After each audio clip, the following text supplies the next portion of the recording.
Good afternoon, everybody. Today I want to begin with the good news, the approval of the Oxford AstraZeneca vaccine, which is a fantastic achievement for British science and which will allow us to vaccinate more people and also vaccinate them more quickly.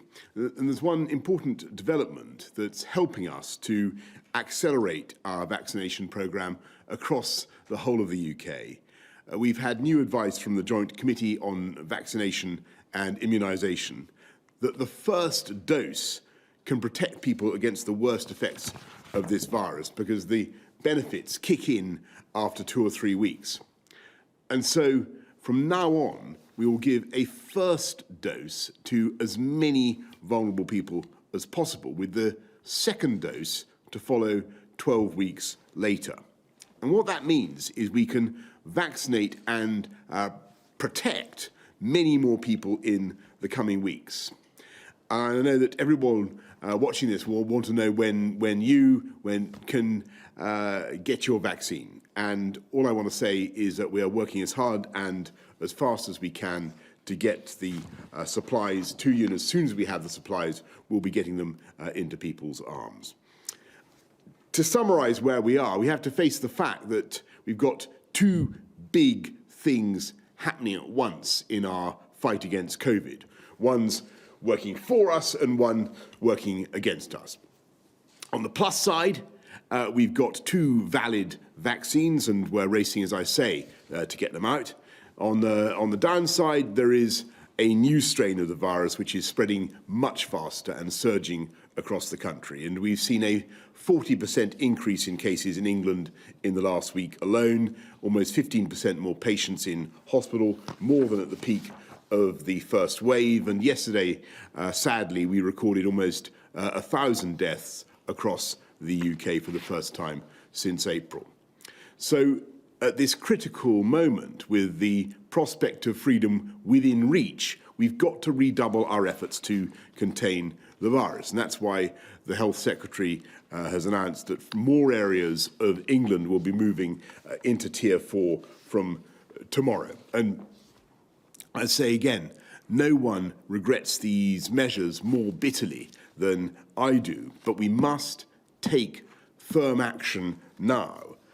And that's why we have to think very hard about schools, because today, of course, it remains the case that keeping children in education is a national priority, and it remains the case that schools are safe.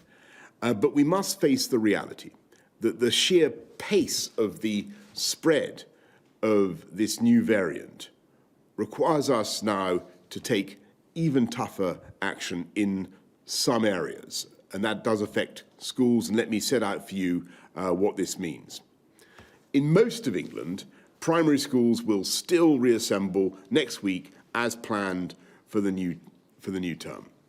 But in the areas we've just published today on gov.uk, I'm afraid the start of the new term will be delayed until at least January the 18th, when the latest data on those infection rates will be reviewed. And that is because the rate of transmission in these areas is so high, and there's just such pressure on the local NHS that extra action is required to control the spread of the virus. The children of key workers or those who are considered to be vulnerable will still go back to primary schools from next week, wherever they live in England. And they are not affected by today's announcement. In secondary schools, all vulnerable children and the children of critical workers will go back next week across England as originally planned.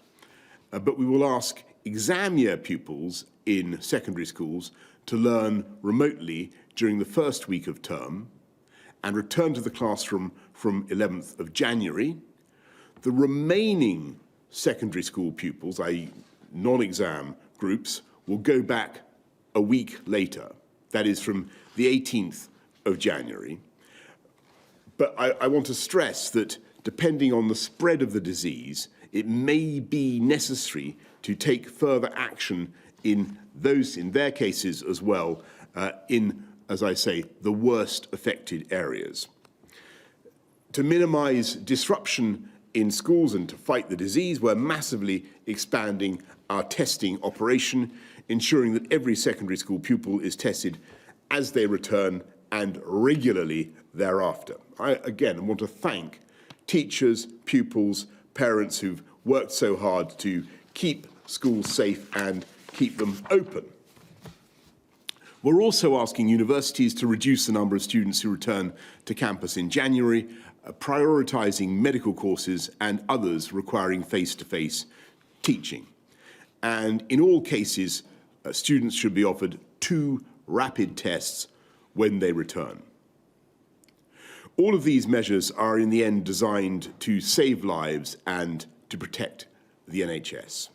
And for that very reason, I must ask you to follow the rules where you live tomorrow night and see in the new year safely at home. That means not meeting up with friends or family indoors unless they're in the same household or support bubble, and avoiding large gatherings of any kind. We are still in the tunnel of this pandemic. The light, however, is not merely visible. Thanks to an extraordinary feat of British engineering, if you like, the tunnel has been shortened, or we're moving faster through it. And that gives me great confidence about the future in the spring. So, for now, let's redouble our efforts. Let's follow the rules, protect our NHS, and together make 2021 a year in which we leave this tunnel behind us.